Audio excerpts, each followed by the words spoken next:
नमस्कार, जय हिंद, वंदे मातरम। दोस्तों, आपके अपने YouTube चैनल श्रेयांश एकेडमी के सुपर 30 में आपका स्वागत है।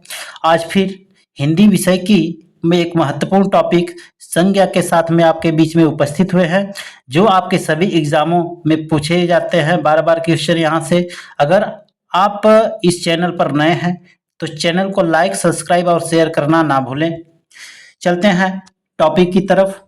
टॉपिक है आज आपकी संज्ञा। संज्ञा क्या होता है? संज्ञा का शाब्दिक अर्थ होता है नाम। जहां किसी का नाम आता है उसे संज्ञा कहते हैं।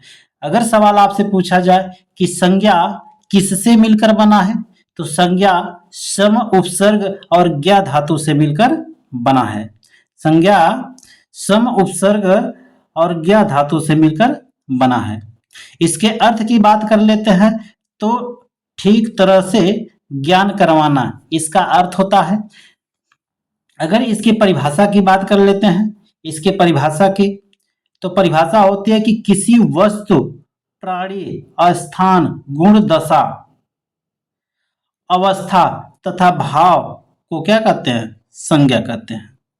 अगर यहीं पे संज्ञा की बात कर लेते हैं तो संज्ञा के भेद आपसे पूछा जाएगा, तो संज्ञा के भेद कितने होते हैं?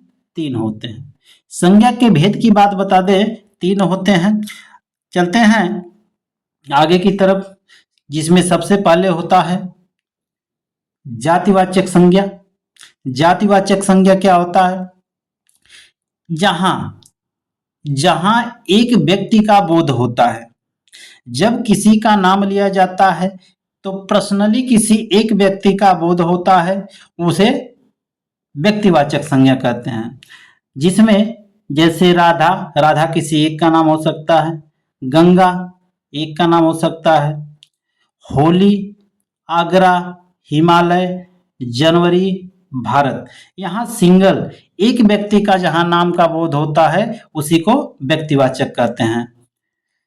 दूसरा होता है आपका जातिवाचक संज्ञा। जातिवाचक क्या होता है? एक का नाम लेने पर, शॉर्ट ट्रिक है, यूट्यूब पर कहीं नहीं मिलेगा, इसको बहुत ध्यान से देखिएगा कि जहां एक का नाम लेने पर पूरी जाति का बोध होता है। जैसे अगर कवि की बात कर लेते हैं तो कवि स्त्री भी है ना, चाहे पुरुष भी हो सकता है। बालक, अगर बालक की बात कर लेते हैं तो बालक किसी एक का नाम लेने पर पूरी बालक जाति का बोध होता है। कवि में एक का नाम लेने पर जितने भी कवि हैं सबका बोध हो जाता है। इसी तरह पशु की बात कर लेते हैं। पशु का नाम लेने पर चाहे छोटा हो, चाहे बड़ा हो, चाहे कोई भी पशु हो, सारे पशु आ जाते हैं। इसी तरह नदी हो जाएगा, पहाड़ हो जाएगा, विद्यालय होता है, देश है, लेखक है। चलते हैं तीसरे नंबर पे आपका होता है भाववाचक संज्ञा। भाववाचक संज्ञा होता क्या है? भाववाचक की बात कर लेते हैं तो जहां मन के भाव प्रकट होते हैं। सीधा सा ट्रिक है कि जहां मन के भाव प्रकट होते हैं उसी को हम लोग भाववाचक संज्ञा कहते हैं। जहां मन का भाव प्रकट होता है उसी को भाववाचक संज्ञा कहते हैं। जैसे बुढ़ापा हो गया, बचपन, सर्दी, गर्मी। आगे चलते हैं। नोट में अगर प्रत्यय का प्रयोग हुआ, प्रत्यय का जहां प्रयोग होता है वहां पे होता है आपका भाववाचक संज्ञा होता है। प्रत्यय कौन कौन से? ता प्रत्यय, ता हो जाएगा त्व, पन, अ, य, आई, आव, आवा।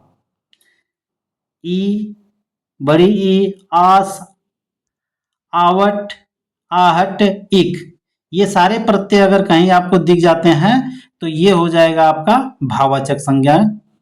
अब प्रत्यय क्या होता है? तो प्रत्यय जहां किसी शब्द के आगे लगने वाले शब्द वर्ण को क्या कहते हैं? प्रत्यय कहा जाता है। चलते हैं टॉपिक में। यहीं पे ये वीडियो समाप्त होती है। एक वीडियो में 5 से 10 मिनट में आपका पूरा चैप्टर समापन है। एक बार जरूर इस वीडियो को देखिएगा। अगर वीडियो अच्छी लगी तो लाइक, सब्सक्राइब और शेयर करना ना भूलें। जय हिंद, वंदे मातरम।